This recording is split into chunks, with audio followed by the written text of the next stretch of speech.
Bonjour, nous sommes le mardi 27 janvier 2015 et je voudrais vous parler une fois de plus du signifiant et notamment de notre attachement au signifiant, attachement parfois pathologique.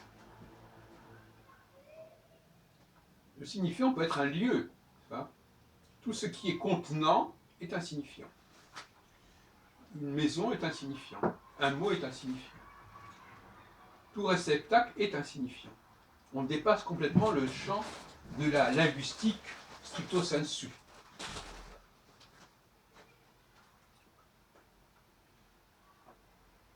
Un être humain est un signifiant, bien évidemment. Et ce qu'on y met, ce qu'on y déverse, est de l'ordre du signifié. Alors, j'ai pris ce matin l'exemple des juifs religieux, des juifs qui vont à la synagogue. Vous savez que nous sommes dans une période extrêmement menacée, où les synagogues sont gardées par toutes sortes de soldats, et ça va durer quelque temps.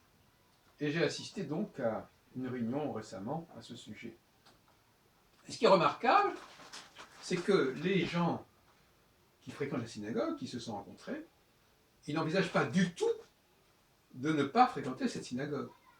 Donc il y a un attachement viscéral au signifiant synagogue, pas seulement au mot, mais au lieu, à leur synagogue.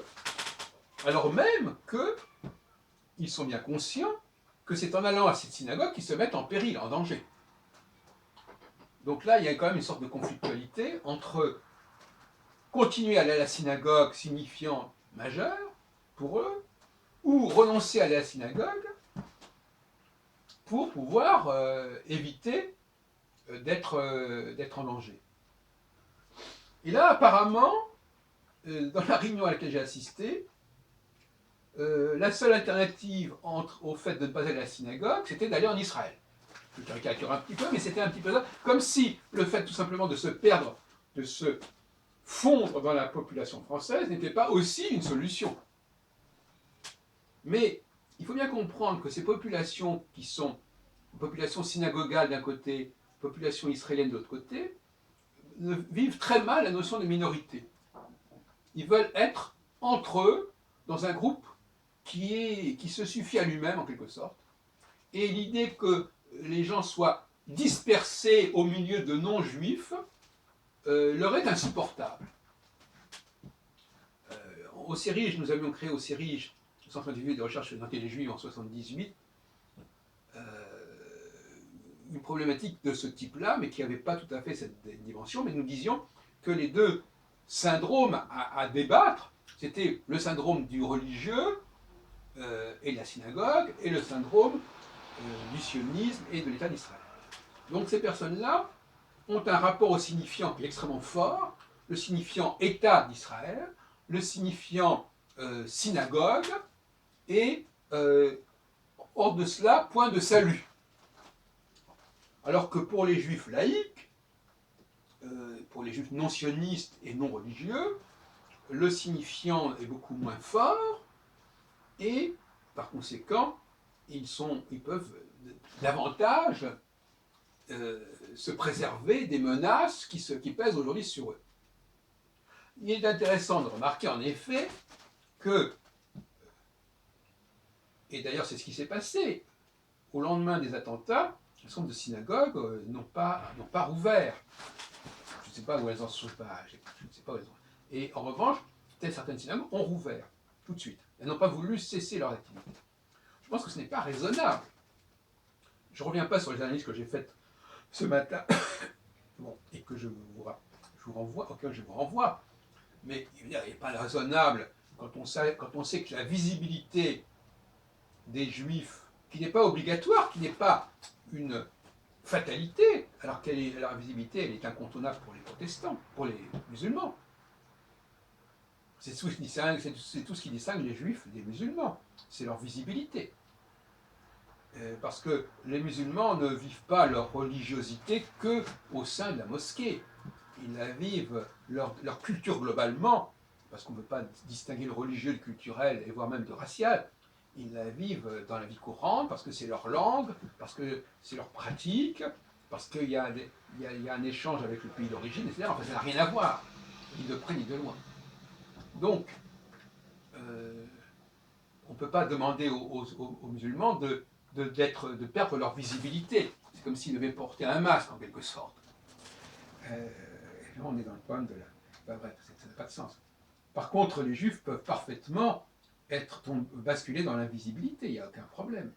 Même s'il y a des problèmes de nom de famille, même si on peut être repéré pour toutes sortes de raisons, mais enfin, ça n'a qu'une mesure.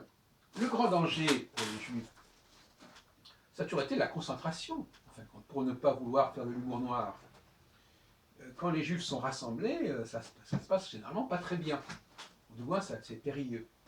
Et c'est pas par hasard qu'on les a rassemblés, justement, pendant l'occupation allemande, parce que, justement, le rassemblement des juifs, c'est le commencement de la fin, quelque part.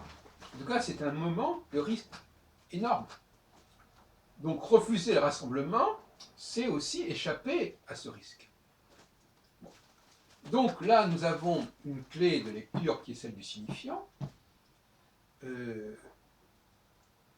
On peut très bien investir, pour reprendre le problème du sionisme, ça, on peut très bien investir l'idée d'un rassemblement juif, dans cette idée-là, d'un foyer juif, mais ailleurs qu'en Palestine.